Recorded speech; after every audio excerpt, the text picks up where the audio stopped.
PBBM, eto yan, PBBM damay sa war on drugs, mga kababayan.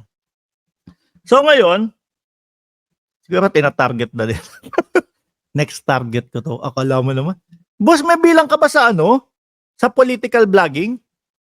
Hindi namin alam. Hindi ko alam na may bilang pala yun sa political blogging. Ano? Sorry ah. Sabi ko nga sa iyo, wag sa politika. Mahirap sa politika. No? Yung sure pwede sa comedy. Ayan. Madami na pong naubos. Naubos na po yung mga komedyante natin. Bakit nasabi ko tong PBBM damay sa war on drugs, mga kababayan? Una po, mga bossing, syempre ang Davao ay sakop pa din ng bansang Pilipinas, mga kababayan. No? Sakop pa din ng bansang Pilipinas. So kapag nag-count po as a Philippines, as a isang buong bansa, war on drugs, tapos lumobo yung war on drugs doon sa Davao, mga kababayan, syempre makakount yan. Eh, hindi naman kumbaga pag pinag-usapan Pilipinas, PBBM, hindi naman Baste Duterte, mga bossing. No?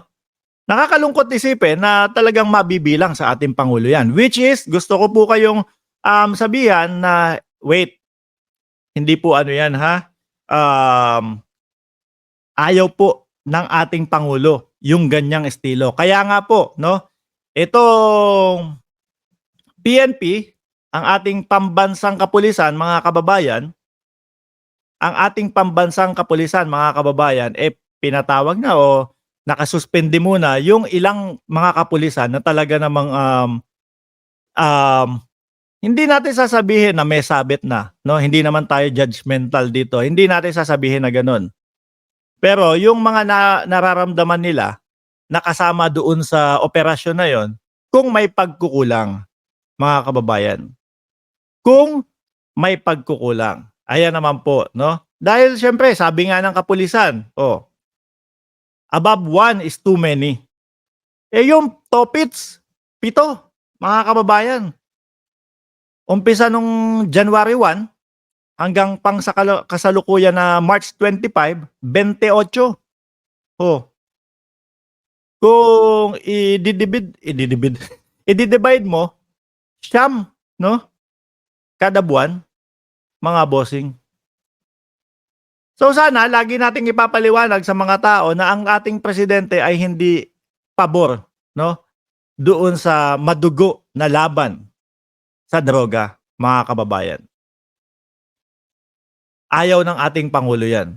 Pro-life ang ating Pangulo, mga kababayan. No? Maraming Pilipino din po, mga bossing, yung talagang hindi, mas okay sa amin na hulihin yung maliliit, sugpuin yung malalaki, no? Or kahit papaano, yung malalaki ay talagang makulong ng habang buhay, mga kababayan. Pero yung ikaw, dahil parang, lagbo na ako sa politiko ko, lagbo na ako. Bakit kung ikaw, ganon, magpo-post ka dyan, maglalagay ka ng ano dyan, ng ano ba yon? More! 7, more pa. Ay nako, mga bossing. Kagaya nyo po, no? Ang buhay ng bawat isa sa atin ay napaka-importante. Ang buhay ng bawat isa sa atin ay mahalaga, mga kababayan. Isipin mo na lang, yung iba, may mga pinapakain pamilya, yung iba, no, sila ang inaasahan ng kanilang pamilya, mga boss. May mga pagkakataon, meron pa din pong pagkakataon na magbagong buhay ang mga yan. Kaya po sa akin, mas better, mas okay yung tipo bang, sige, hulihin, tapos i-rehab, mga bossing. Hindi yung tipong, bang! Ikaw, ng laban, lahat ng laban, 7 ng laban. No? Lahat ng laban. So, yun po ang gustong tanungin ng ating pambansang kapulisan. Mark, meron bang sakit si General Macañas Jr.? Matamlay kasi siya eh. magsalita at parang hinahabol ang hininga habang ibinabalita na madedemanda daw si Risa Ontiveros. Hindi ko po alam. Ang ramdam ko lang po, tingin ko naapektuhan do'n sa pagkakaso 'no, ni ni General Acorda sa kanila, mga kababayan. Kahit sino naman pong makasuhan mga bossing, Kahit sino naman pong makasuhan. Talagang may stress po mga kababayan. Nakakalungkot po sa part ni General 'no, sa gano'ng edad niya, haharap pa siya o mai-stress pa siya. Dapat yung mga ganyan pong edad, medyo ano ka na lang niyan, chill-chill ka na lang 'no?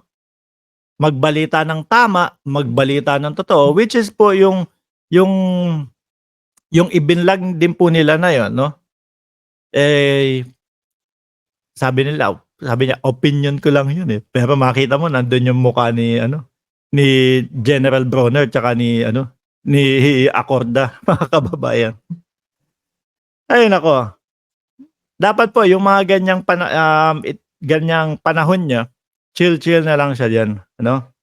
So, 'yan, PBBM madadamay po 'yan mga kababayan. Lagi po nating i-explain dun sa mga tao na, "Oh, tingnan mo nung panahon ni Pangulong Bongbong Marcos, ang taas din ng ano, ng tegihan doon sa kontra-droga," 'no? Lagi po nating i-explain, ako sa Davao 'yun, 'no?